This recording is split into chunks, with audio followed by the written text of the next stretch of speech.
Has your VA claim hit a roadblock? You just can't get the VA to accept that nexus opinion you paid for? The regional office just refuses to give you the effective date you deserve. It may be time to see a judge. Welcome to VA Made Easy. I'm VA accredited attorney and U.S. Army combat veteran Ed Farmer. Today we're going to talk about when you should go to the Board of Veterans Appeals. If you're looking for individualized help or representation, visit me at vetlawoffice.com. Otherwise, let's get into it.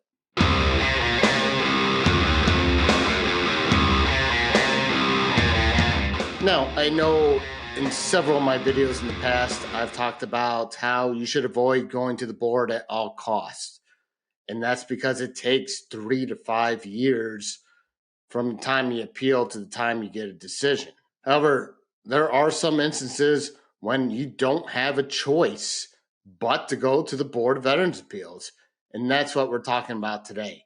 Before we get into it, let me tell you what the Board of Veterans Appeals is. In simple terms, it's a group of what they call veteran law judges. They have jurisdiction to review decisions at the VA regional office. They are lawyers who are trained in VA disability law. So you tend to get higher quality decisions out of them. They tend to understand the law a little bit better. So you tend to get better results on harder cases at the Board of Veterans Appeals. So now let's talk about the 4 instances when you should go there. Number 1, you have a medically complicated case. Some VA cases, it's not obvious how the condition is related to service. You need a well-reasoned medical opinion and evidence to link what you have to service. This is common with cancer cases that you're trying to link to a toxic exposure. Maybe that cancer isn't part of the PACT Act presumptive cancers. Service-connecting sleep apnea to a mental health condition using weight gain as an intermediary step. Those are also could be tough.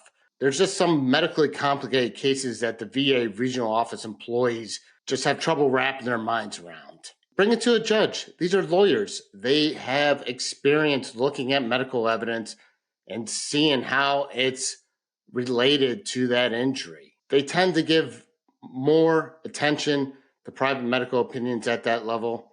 So if you're spinning your wheels with a complicated medical issue, bring it to the board. I recommend using a VA accredited attorney to help you make the argument. This is the board. They're not going to make that argument for you, so get representation if you need it. Number 2, legally complicated cases.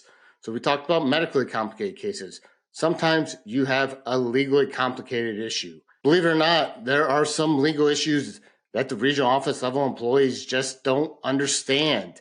Effective dates tend to be one of them, especially when that effective date concerns unemployability or TDIU.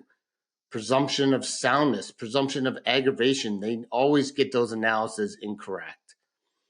If the VA is not understanding the legal side of things, again, that might be a good opportunity for you to go to the board. These are lawyers. They understand the law a little bit more than the regional office employees. You should still get a VA accredited attorney to help you make those legal arguments to the board. Number 3, you need to tell your story.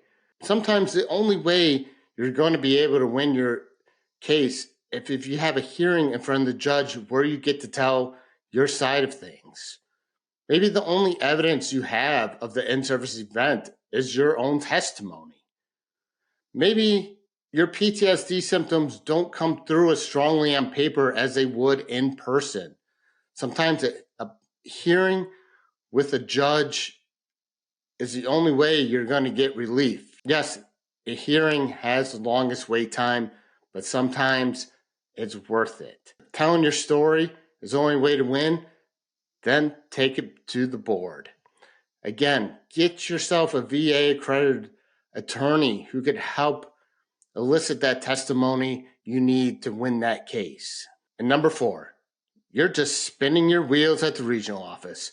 You've done a million supplemental claims. You are out of all relevant evidence. You've tried the higher level review informal conferences. Nothing is working. You just keep getting denied. Maybe time to take it to the board. Let somebody else take another fresh look at the case. Again, these are lawyers. They may have a different perspective. They may see something that the regional office didn't do.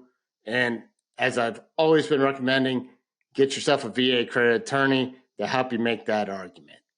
That does it, guys. If you need additional help, additional information, visit me at vetlawoffice.com. I do offer free consultations. Keep liking, keep sharing, keep subscribing. And as always, you have the power to change your VA claim.